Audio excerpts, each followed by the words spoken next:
मैं डॉक्टर राज्यपाल आज उपस्थित हूँ। मैं भारतीय मजदूर किसान सेवा संगठन का कार्यालय है, जिसके राष्ट्रीय अध्यक्ष जीत बहादुर जी हैं। और आज हम बात करेंगे, जैसा कि आप लोग जानते हैं कि ये जो प्रदेश से लेकर के और पूरे देश का जो कंट्री आप बोला जाता है, जो चुनाव हो रहे हैं और हर साल चुनाव हो रहे हैं, तो उसको लेकर के हम आज यहाँ पे बात करेंगे। क्योंकि आज जो किसान संगठन यहाँ पर है और समता सैनिक दल, जिसके प्रदेश अध्यक्ष जो है माननीय पीपी सिंह अशोक बौद्ध जी यहाँ पर उपस्थित हैं, उनके साथ में कमांडर भी उपस्थित हैं। और इस मुद्दे पे बात करेंगे, क्योंकि जो चुनाव होते हैं तो चुनाव में क्योंकि जिस प्रदेशों ने जिस देशों ने वो ईवीएम जो है बनाई है और वो आज चुनाव में वहाँ पे ईवीएम का उपयोग नहीं कर रहे हैं।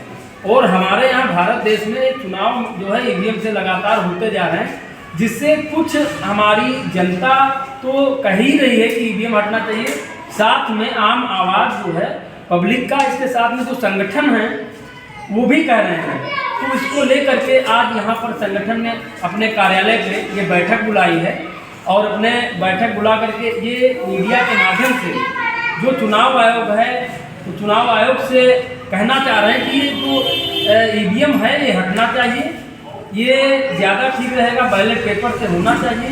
तो उसको लेकर के ये लोग क्या रियायत देना चाह रहे हैं उस पर ईवीएम पे, तो हम बात करेंगे। सबसे पहले हमारे जो है प्रदेश अध्यक्ष समता सैनिक दल के जो पीपी सिंह अशोक बौद्ध हैं, ये प्रदेश भर में लगातार बहुजन समाज ही नहीं सब समाज के लिए काम कर रहे हैं।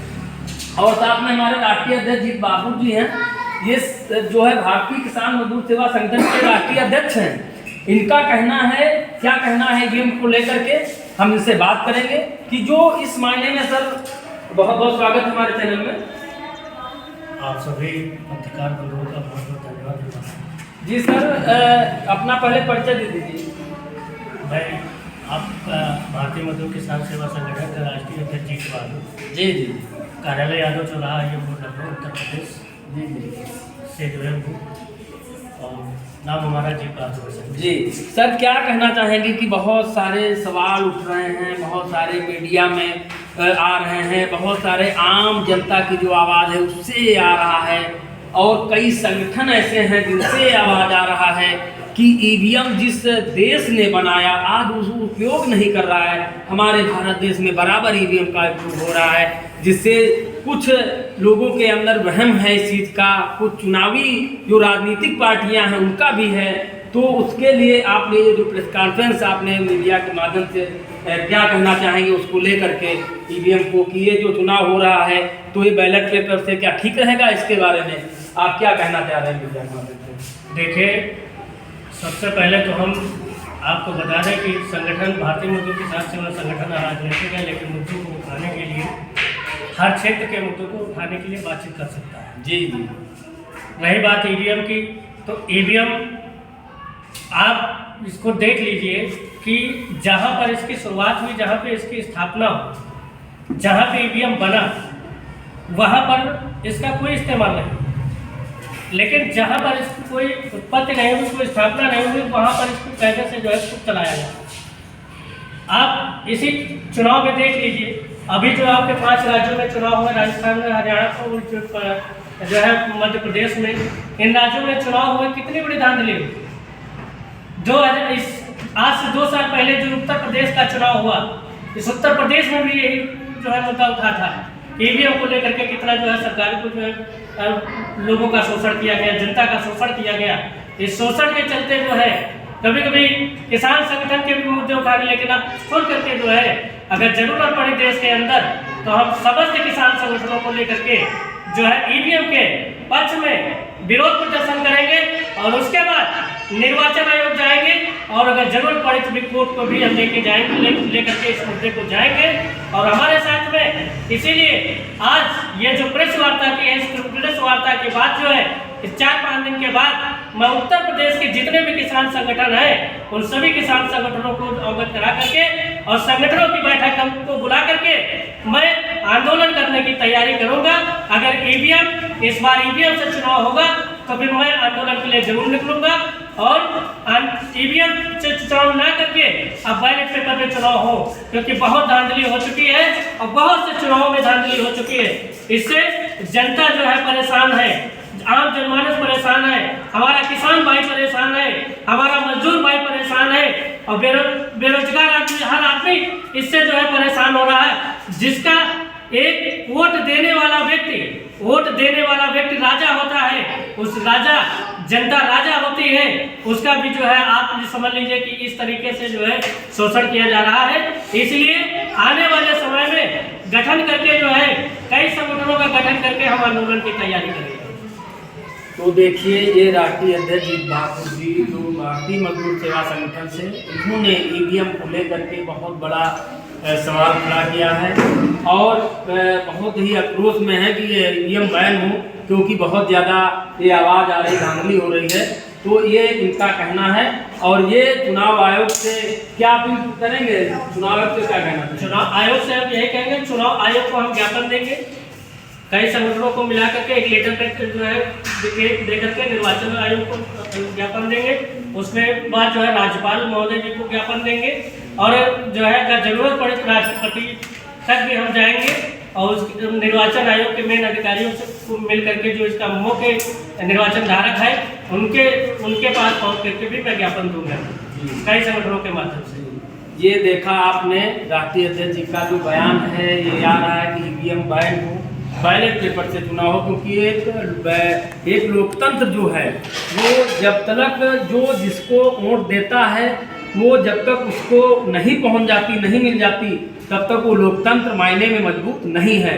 तो ये लोकतंत्र का एक हिसाब से बहुत बड़ा खतरा बता रहे हैं संगठन और ये ईवीएम बैन करने का मुद्दा उठा रहे हैं, आगे चुनाव से ये अपील कर रहे हैं।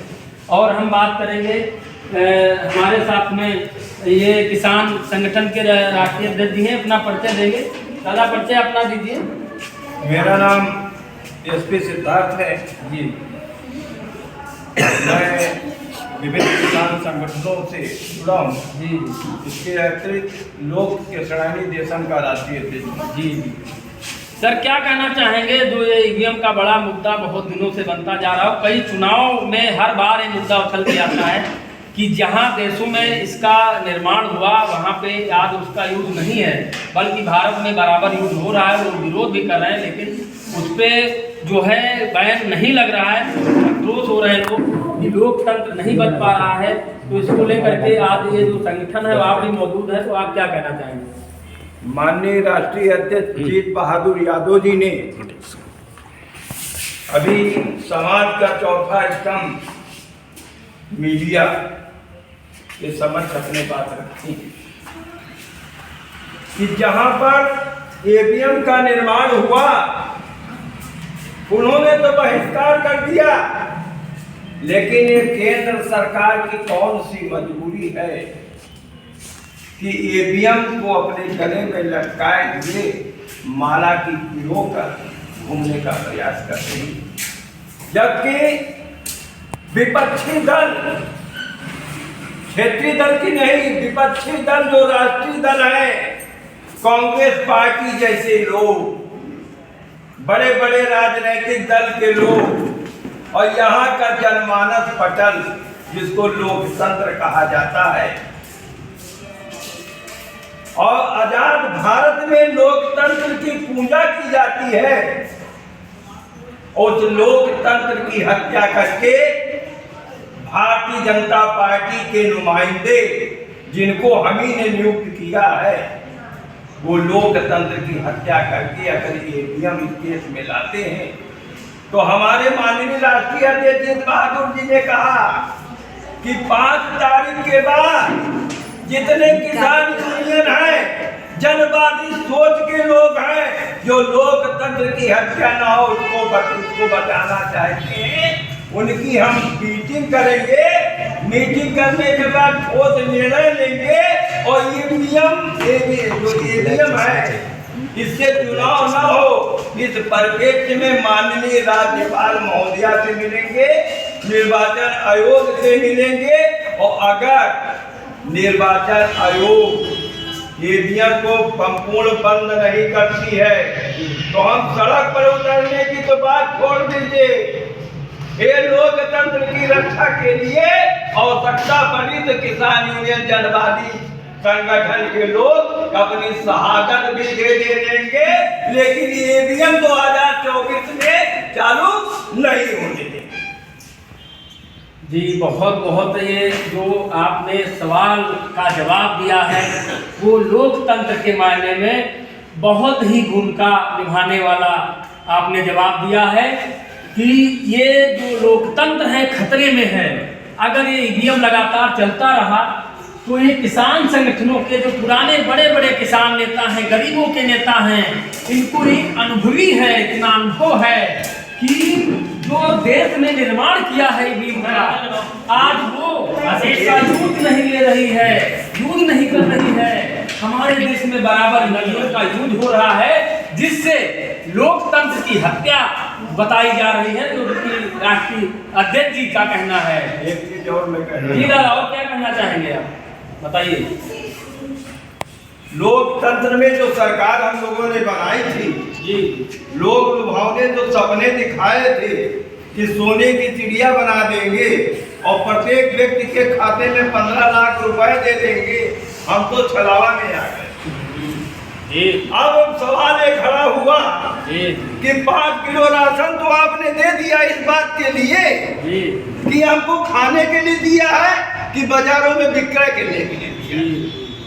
जिला को कम से कम राज्य सरकार अध्ययन करे कि जो सड़ा हुआ चावल आप दे रहे हो ना, वो विभिन्न बाजारों में बेचा जा रहा है। इसलिए बेचा जा रहा है कि किसान उसको खाना नहीं सकता, हालात को खिलाना पड़ेगा, जानवरों को खिलाना पड़ेगा, इसलिए बाजारों में विक्रय हो रहा।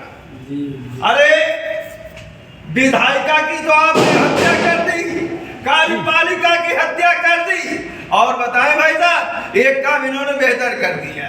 जैसे जैसे लखनऊ, उत्तर प्रदेश की राजधानी लखनऊ शहरीकरण हो रहा है, नित नए भूमाफिया पैदा हो रहे हैं। अभी नाम मेरा और गांव तेरा, राजस्व भूमि किसानों की भूमि पर कब्जा हो रहा है।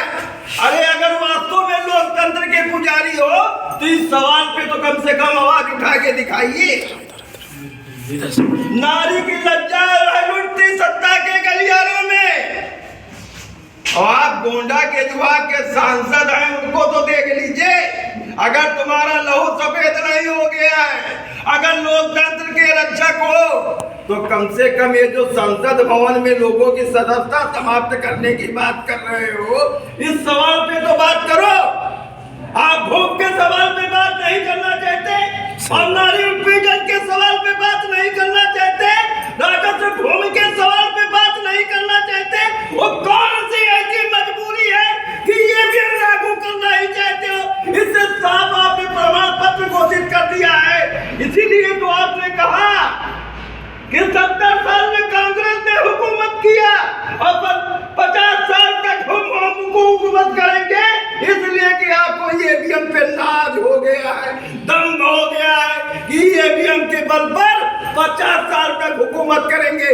अगर आदरणीय मोदी जी ये कहते कि लोकतंत्र के हम रक्षक हैं, जब तक हिंदुस्तान की जनता हम पे भरोसा करेगी, जब तक हमको जिताती रहेगी, भारतीय जनता पार्टी के लोग हिंदुस्तान की सुरक्षा में अपने सर को कटा देंगे, लोकतंत्र की रक्षा करेंगे, जन विकास के लिए काम करेंगे। लेकिन आपने तो एक घमंड का पर्याय बन गए। आपने कहा 50 साल तक हुकूमत करेंगे। एक बार कहता है हमने 750 तक इस्लाम ने हुकूमत किया, क्षत्रिय वर्ग कहते मैंने 250 साल तक हुकूमत किया, कांग्रेस के कहते हो 70 साल तक हुकूमत किया, और आपने 50 साल की घोषणा कर दी। हमें तो शर्म आती है माननीय मोदी जी आपके ऊपर। इसके अपने कुछ नहीं कहना, हम तो सड़कों पर उतरने वाले हैं अपने युवा साथी जीत यादव के साथ।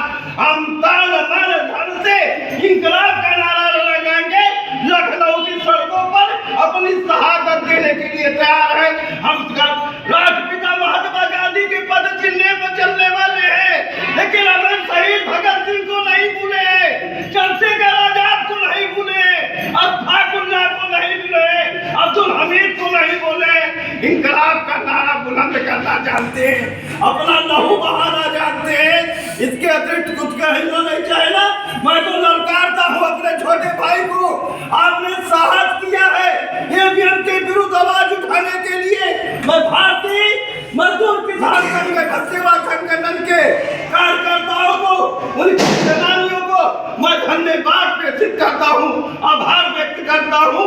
आप आगे चले, हम लोग एक हाथ में डंडा लेंगे, दूसरे हाथ में झंडा लेंगे और लोकतंत्र की रक्षा के लिए या तो ईवीएम बैंड होगा या तो अपनी शहादत देंगे।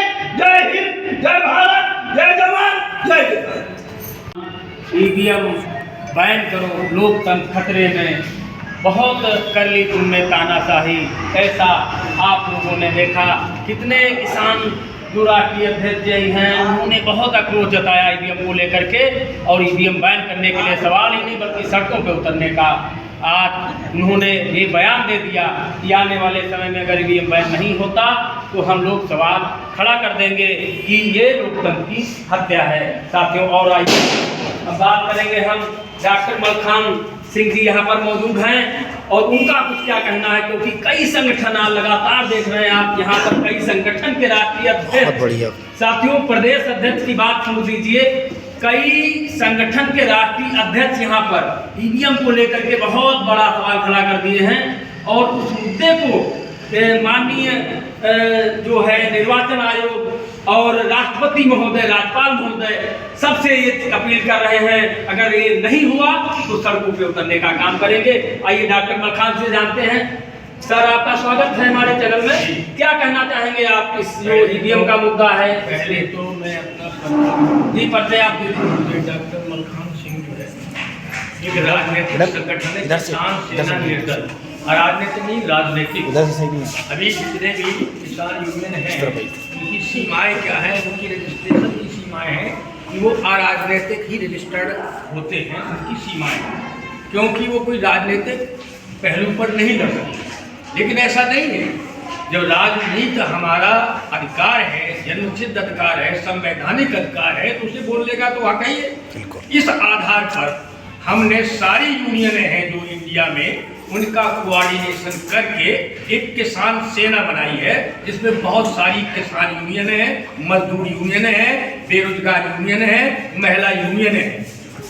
वो सारे उनके राष्ट्रीय अध्यक्षों का एक अध्यक्ष मंडल होता है, जिसको प्रेसिडियम बोलते हैं, और प्रेसिडियम का प्रिसाइडिंग प्रेसिडेंट में माने उनका कोऑर्डिनेशन सारे मजदूर, किसान और मजदूरों के जितने भी संगठन हैं जिन्हें अराजनीतिक कहना चाहिए और राजनीतिक भी, उनकी कोऑर्डिनेशन का जो प्रेसिडियम है उनका मैं मतलब प्रिसाइडिंग प्रेसिडेंट। जी।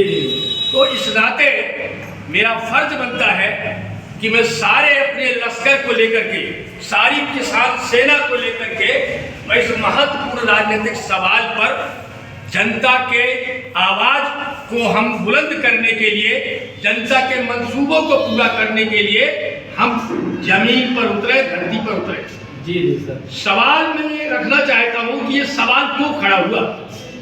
डॉक्टर अम्बेडकर जी ने यहाँ के लोकतंत्र के फाउंडर हैं, जिन्होंने कहा था हिंदुस्तान में अगर समता लाने के लिए रक्त रंजित खून की लड़ाई अगर हमको रोकना है तो संविधान एक रास्ता है। संविधान में अगर बराबर के हक दे दिए जाए, लोगों को अपनी सरकार बनाने का हक दे दिया जाए, तो निश्चित रूप से ये खूनी लड़ाई जो है रुक जाएगी। कि बाबा साहब का इस हिंदुस्तान के लिए बहुत बड़ा योगदान है। इस योगदान को न केवल हिंदुस्तान, दुनिया का कोई ऐसा मुल्क नहीं है जो इस जो है कंसेप्ट को, इस सिद्धांत को न स्वीकार करता हो। पहली बात। दूसरी बात, उन्होंने ये कहा था 26 नवंबर को संविधान सभा को संविधान सौंपते समय उन्होंने कहा था राष्ट्रपति राजेंद्र प्रसाद जी को कि संविधान आज कल अब लागू होगा, लेकिन इस देश में क्या होगा, जहां एक व्यक्ति को एक वोट का राजनीतिक अधिकार तो मिल गया, राजनीतिक समानता तो हासिल हो गई, लेकिन आर्थिक विषमता की यहाँ बड़ी बड़ी दीवारें खड़ी हैं, सामाजिक विषमता की बड़ी बड़ी दीवारें खड़ी हैं। और जब तक ये सामाजिक और आर्थिक समता नहीं लाई जाएगी, ये राजनीतिक समता ये कभी नहीं हासिल की जा सकती है, और ये जो है केवल एक जो है कल्पना की चीज रह जाएगी। इसीलिए आगे आने वाली पीढ़ी को उन्होंने कहा था, आओ इस सामाजिक और आर्थिक विषमता को मिटाने के लिए राजनीतिक हथियार का इस्तेमाल करें, और वो है चुनावी पद्धति। उन्होंने कहा था कि चुनाव अगर ईमानदारी से होंगे तो बहुत जल्दी ही हम उस सपने को साकार कर लेंगे। इस संविधान का सपना है। इस संविधान का सपना क्या है? समता, स्वतंत्रता, भाईचारा। लेकिन वो नहीं मौजूद हुआ। आज समता नहीं है, आर्थिक विषमता है। कोई प्रिविलेज क्लास, मुझे नहीं कहना चाहिए, हमारे में से बहुत से ऐसे लोग हैं जो जन्म से जात विशेष अधिकारों से सुविधा प्राप्त है। आज वो सुविधाएं हैं।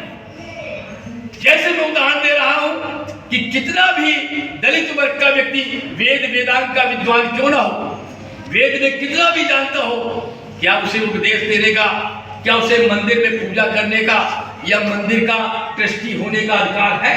नहीं है। ये सामाजिक विषमता के कारण है। अम्बेडकर नहीं चाहते थे। अम्बेडकर चाहते थे अगर विद्वान है तो उसकी पूजा होनी चाहिए, चाहे वो किसी भी कौम का क्यों ना हो। तो ये जो सामाजिक विषमता है, इसके लिए नौजवानों को लड़ना पड़ेगा, और ये लड़ाई दूसरी है राजनीतिक विषमता, आर्थिक विषमता। और आगे सवाल है। हाँ, नहीं अभी पूरा ये तो आप बोलते रहेंगे, ठीक है, अच्छी बात है। आप नहीं, ये बुनियादी सवाल है कि ये सवाल खड़ा क्यों हुआ। ईवीएम का सवाल भी मैं भी बताना चाहता हूँ। ईवीएम का सवाल क्यों खड़ा हुआ? देखिए, ईवीएम जो है, आप सभी जानते हैं, कंप्यूटर के जानने वाले लोग हों, इसके लिए 0 और 1 इसको कहते हैं बाइनरी सिस्टम। आदमी जानता हो, ये बाइनरी सिस्टम पर ही पूरा ऑपरेट होता है। कंप्यूटर सिस्टम ऑपरेट होता है, डिजिटल ऑपरेशन जो है हो रहा है, जिसके लिए विभिन्न प्रकार के वो सिस्टम है। मैं इस पे नहीं जाना चाहता हूँ क्योंकि मैं डॉक्टरेट हूँ साइंस से ही, इसीलिए मैं इसको थोड़ा संकेत करना चाहता हूँ कि इसमें बिल्कुल हैकिंग संभव है, बिल्कुल हैकिंग संभव है। जब एक पेगासस, इजराइल का पेगासस हमारे फोन के डाटा और मोदी जी के पास पहुंच जाते हैं कि कौन क्या कर रहा है, लैट्रिन में क्या कर रहा है, उससे क्या फोटो डलवाई है, तो ईवीएम कौन सी बड़ी बात है भाई? तो ये बहुत खुली बात है। अभी हाल में ही एक दुनिया के बहुत बड़े वैज्ञानिक, अमेरिका में रहने वाले सैम पित्रोदा का नाम सुना होगा, और भारत की डिजिटल इंडिया के क्रांति पैदा करने, राजीव गांधी के समय डिजिटल इंडिया लॉन्च करने वाले वही व्यक्ति थे, और ये राहुल गांधी के इस समय सलाहकार भी हैं। वो आए थे, उन्होंने बताया कि मैं बहुत जल्दी ही दुनिया के सारे इंफॉर्मेशन टेक्नोलॉजी के इंजीनियरों को, सॉफ्टवेयर को मिला करके और इंटरनेशनल जो है, मैं क्या नाम है, पत्रकारों के बीच में वार्तालाप करूंगा कि ईवीएम 100% गलत है और ईवीएम हैक की जा सकती है। इसके साथ ही साथ अभी हाल में, अभी 2 दिन पहले भूषण जो है, जो बहुत अच्छे वकील हैं, क्या नाम है, सुप्रीम कोर्ट के, उन्होंने एक इंजीनियर को बुलवाया और उन्होंने हैक करके दिखाया, जो अभी आप लोग जो है वायरल हो रहा होगा, उसने हैक करके बताया।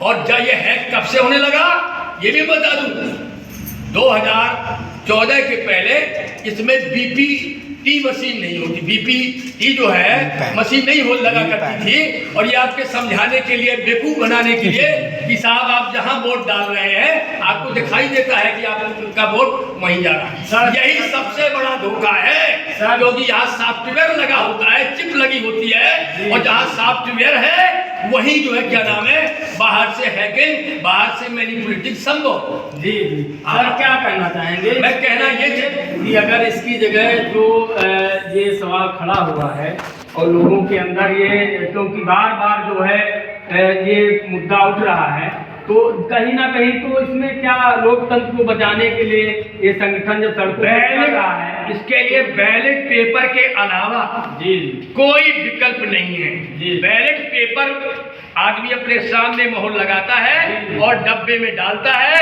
और डालने वाले वोटर को विश्वास हो जाता है कि मैंने जिसको वोट दिया है उसी को मेरा वोट पहुंचा है। लेकिन इसमें संभव नहीं है, इसमें डाला जा रहा है कहीं और कहाँ जा रहा है कोई गारंटी नहीं। जी बहुत बहुत धन्यवाद आपका।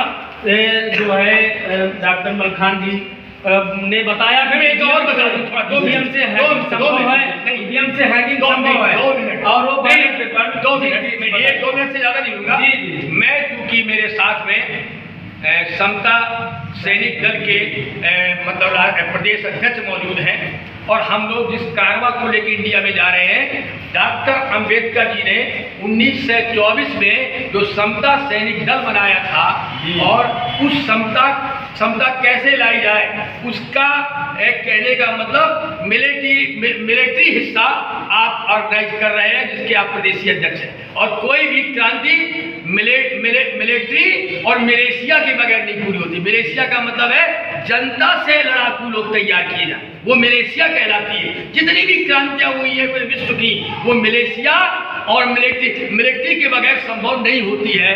तो ये जो मिलिट्री तैयार की थी, जिनके प्रदेश अध्यक्ष हैं, कमांडर भी बहुत सारे आपके साथ हैं, अभी बताएंगे कि हम लोग समता को लाने के लिए हम जगह जगह जा रहे हैं, और आपसे निवेदन है कि जगह जगह नौजवान जो बर्बाद किए जा रहे हैं उनको जो है समता सैनिक दल में जोड़े, और हम लोग किसान मजदूर तमाम जो मेहनत कशों के आंदोलन है उनके जरिए राजनीतिक क्रांति के लिए आगे बढ़े। बहुत बढ़िया सर। जी बहुत बहुत धन्यवाद आपका। ये जो है मलखान जी ने बताया कि ईवीएम में हैकिंग संभव है, ये जो है ईवीएम बंद होना चाहिए, बैलेट पेपर से जो आम जनता है वो अपने सामने बैलेट पेपर से चुनाव जो हो अपने सामने मोहर लगा के और डब्बे में डाले। और इन्होंने ये आवाज़ उठाई है, और अब आगे आते हैं माननीय प्रदेश अध्यक्ष वीपी सिंह।